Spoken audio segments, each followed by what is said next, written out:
Hello everyone, Fish here, and today I'm doing something exciting, at least for me. I've been waiting to get my hands on this for a while, and finally I've got it here.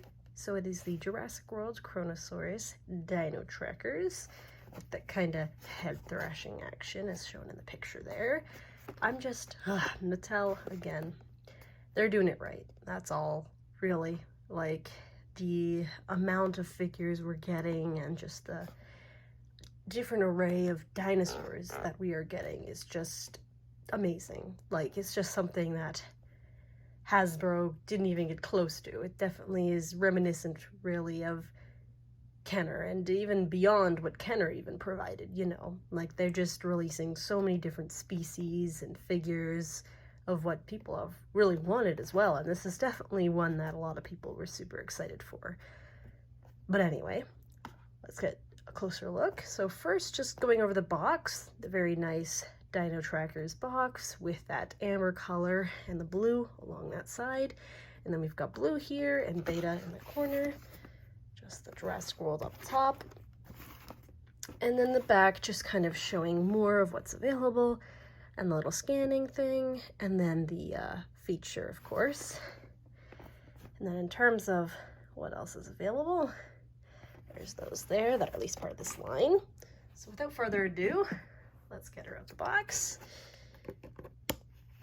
Maybe. All right. Oh boy, there it goes.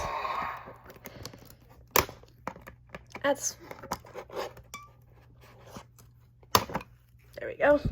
One thing that's a little bit annoying is the place I like to get these from. Unfortunately, oh dear. Well, I guess we might have to ruin the box, huh? Let's see here. They like to remove the little plastic tags that kind of keep it from being all loud and noisy. So unfortunately, there's not really a way to put an end to the noise unless you have the extra piece, which, hey, a lot of folks, I guess, could. So we're just gonna tear on into this here. There's his tail, and then in the very bottom here, we've just got, I guess, warning stuff, battery information, and then of course just the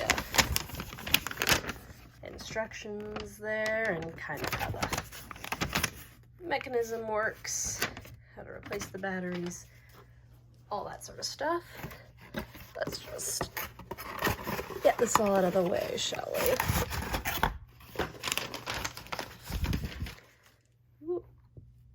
There we go. Just gonna bring this behind the camera just to pop this tail in.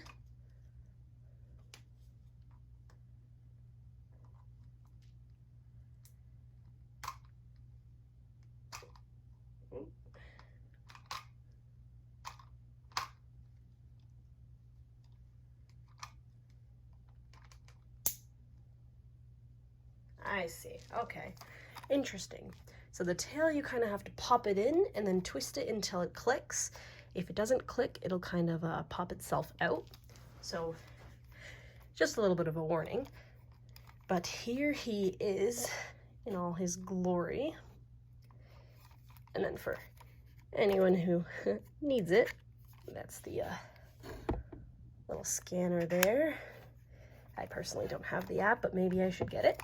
So in terms of articulation, his little legs go out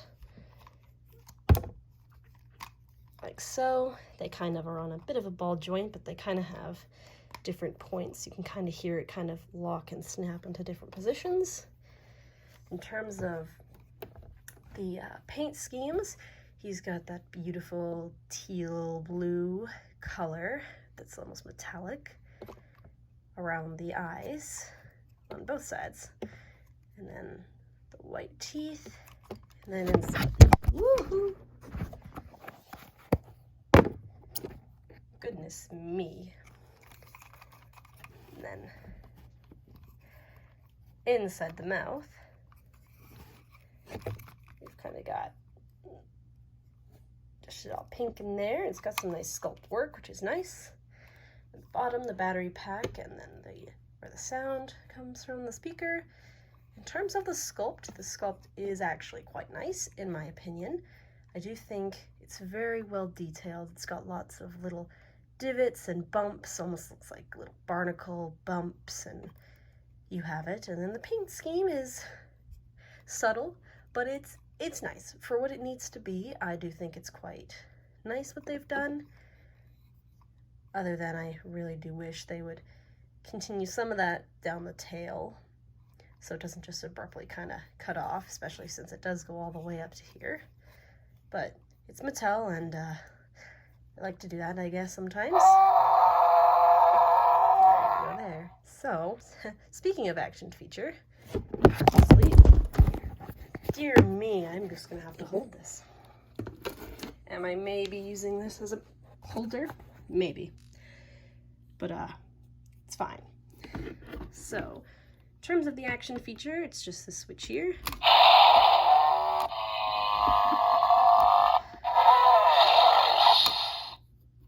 But it's very loud.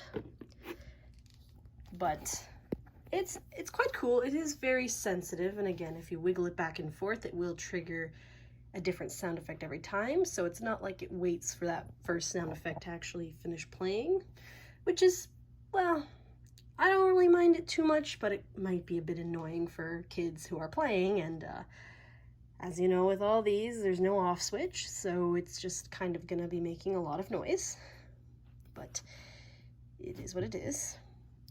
But honestly, it's a pretty great figure, and I think a lot of people were just waiting for more releases of these aquatic marine reptile dinosaurs. So honestly, it does not disappoint. It is quite nice, and honestly, I can't complain having it in my collection. But slide it out of the way here. What we will do is I will set it up here. We can do a bit of a size comparison with some notable figures that have been released quite recently.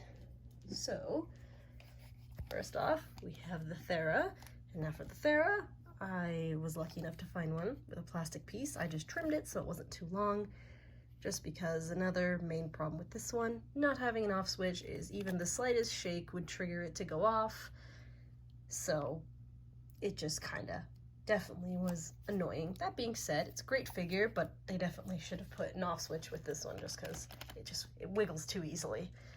But for a size comparison there, you can kind of see that in length the Thera is a little bit longer. So the Thera is definitely notably larger there. And then for another comparison, for another popular figure that I think a lot of people did get their hands on, this is the second version, but personally my favorite, of the Mosasaurus. So unlike the first one, this one is a lot darker, and this is the one that has that packaging on it that says it was made with ocean-bound plastic. But this one, I feel like, is a lot better than the first one they released. I prefer the darker colors, but that's just me.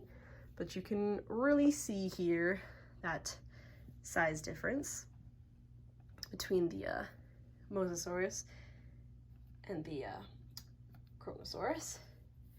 But again, Mattel is doing something that Hasbro never did, and that is actually making all these figures in a scale somewhat that would make a decent amount of sense. Like, again, Mosasaurus, maybe could it be a bit bigger? Probably, but it would be unreasonable, and it already is very large considering the tail does not come out once it's popped on. So this is already a very massive figure. But again, the scale is pretty great, and for playability for kids, like, you know, the scale is a lot closer than what we ever got with the Hasbro line. You know, the Mosasaurus toy that we got for the Hasbro line was decently detailed, actually. It's one of the better ones they released, but it was super tiny, and even in comparison to the smaller line that, you know, there was the Indominus released with the gyrosphere, you know, the smaller one that had like the green on its back. The Mosasaurus was so dinky even in comparison to that. Like, there just wasn't a good scale. So here it's quite nice. There's a really nice scale going, which I quite like.